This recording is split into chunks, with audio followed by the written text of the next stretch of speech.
Friends, मैं हूं Raja Atif explore and learn YouTube channel में आपके साथ।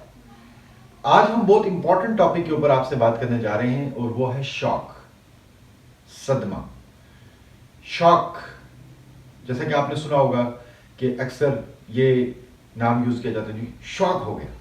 तो आज जो है वो हम शॉक के बारे में जानेंगे और उसमें हम देखेंगे कि शॉक है क्या बेसिकली, उसके साइन एंड सिम्टम्स क्या हैं, उसके कॉजेज क्या हैं, वजूहात क्या हैं, और फिर हम देखेंगे जो सबसे इंपॉर्टेंट है कि अगर किसी को शॉक हो जाता है तो उस सूरत में हम उसको फर्स्ट एड क्या देंगे। तो इस वीडियो को आखिर तक देखिएगा ताकि आप शॉक के बारे में जान सकें और उसकी फर्स्ट एड के बारे में जान सकें, और अगर किसी हादसे के दौरान या कहीं भी किसी को शॉक हो जाता है तो आप उसको फर्स्ट एड दे सकें। तो अब हम बात करेंगे शॉक की। शॉक है क्या? Basically shock, the bleeding flowing to the vital organs, brain, heart, lungs, liver and kidney is insufficient to keep them supplied with oxygen, leading to slowing down in their functions.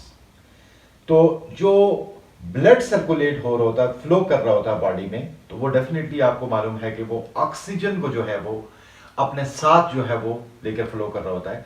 तो उसके flow के दौरान जो oxygen की कमी हो जाती है उसकी वजह से जो है वो शॉक हो जाता है, और जो वाइटल ऑर्गन्स हैं, जो मेन अज़ा हैं, वो अपना फंक्शन सही तरीके से नहीं कर पा रहे होते। तो इसको हम कहते हैं शॉक। शॉक के कॉजेज क्या है, अब हम उनको देखते हैं one by one. Loss of fluids, फिर इलेक्ट्रिकल इंजरीज के, अगर कोई इलेक्ट्रिकल इंजरी हो जाती है, उसके साथ साथ एलर्जिक रिएक्शन है, साथ जो है वो सम पॉइजनिंग भी हो सकती है, और फिर ये है कि हार्ट फेलियर। तो ये बेसिकली जो है वो कुछ कॉजेज हैं, जो मेजर कॉजेज हैं शॉक की।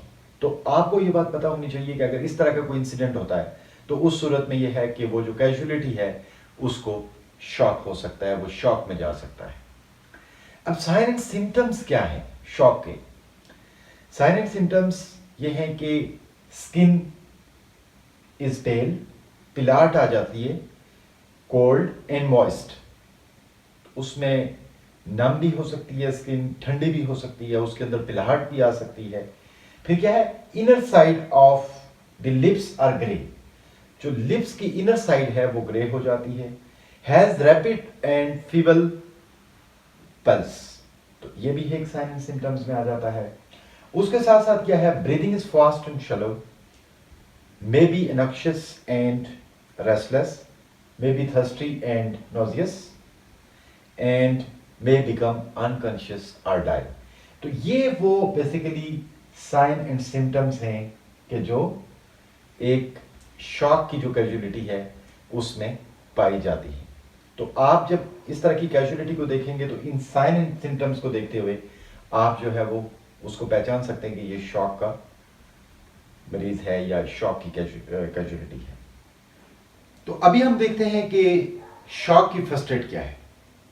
तो शॉक की फर्स्ट एड में जो सबसे पहला स्टेप है वो ये है कि हम जो कैजुअलिटी है उसका जो हेड है उसको लोअर लेवल पे रखते हैं और उसकी लेग्स जो हैं उनको रेज कर देते हैं। जैसा कि आप इस तस्वीर में देख रहे हैं कि उसकी जो लेग्स हैं उनको रेज कर दिया गया और उनके जो हेड है उसको लोअर डाउन कर दिया गया। तो इसकी जो मेन ऑब्जेक्टिव है वो यही है कि जो ब्लड है, जो ऑक्सीजन है, उसको वाइटल ऑर्गन्स तक पहुंचाया जा सके। फिर हमने क्या करना है, हमने कीप वार्म एंड कंफर्टेबल, हमने जो है वो कैजुअलिटी को वार्म रखना है। अगर वो ब्लैंकेट है, कोई इस तरह की शॉल है, तो आप जो है वो उसके ऊपर पहना दें ताकि यह है कि वो गर्म रहे और कंफर्टेबल रहे। और हमने ये चीज़ इंश्योर करनी है कि nothing to eat by mouth, कोई इस तरह की चीज़ नहीं हो मुंह के जरिए, कोई खाने के लिए कोई इस तरह की चीज़ नहीं देनी। और जो कॉज है हमने उस चीज़ को देखना है और उस कॉज की हमने फर्स्ट एड देना। फॉर एग्जांपल अगर बहुत ज़्यादा ब्लीडिंग हो रही है तो we will try to control that bleeding, तो उसको भी हमने जो है वो रोकना है। उसके साथ साथ हमने definitely being a first aider, it's our prime responsibility to call for help and to transport the casualty to the hospital, ताकि जो है फर्दर जो उसका ट्रीटमेंट है वो हो सके। तो हमने ऑल द टाइम हमने कैजुअलिटी के साथ रहना है, उसको ऑब्जर्व करना है, और अगर किसी किस्म का कोई मसला होता है कि उसकी ब्रीदिंग को हमने प्रॉपरली चेक करना है, या अगर मज़ीद एक्सट्रीम लेवल पे चले जाते हैं तो ये है कि अनकॉन्शियस हो जाता है, और अगर फॉर एग्जांपल कि उसकी ब्रीदिंग नहीं आती तो फिर ये है कि उस सूरत में हम वहाँ पे CPR देंगे। तो this is all about today's session, और आई होप कि ये सेशन जो है वो आपके लिए बहुत फ्रूटफुल होगा। और अगर आपको किसी किस्म का क्वेश्चन है तो you can ask me through comments, and please share the video to your friends, ताकि यह है कि ज़्यादा से ज़्यादा लोग जो हैं वो इस वीडियो को देख के शॉक की जो फर्स्ट एड है उसको सीख सकें, और किसी भी मुश्किल वक्त में किसी कैजुअलिटी को अपनी सपोर्ट दे सकें। Thank you very much.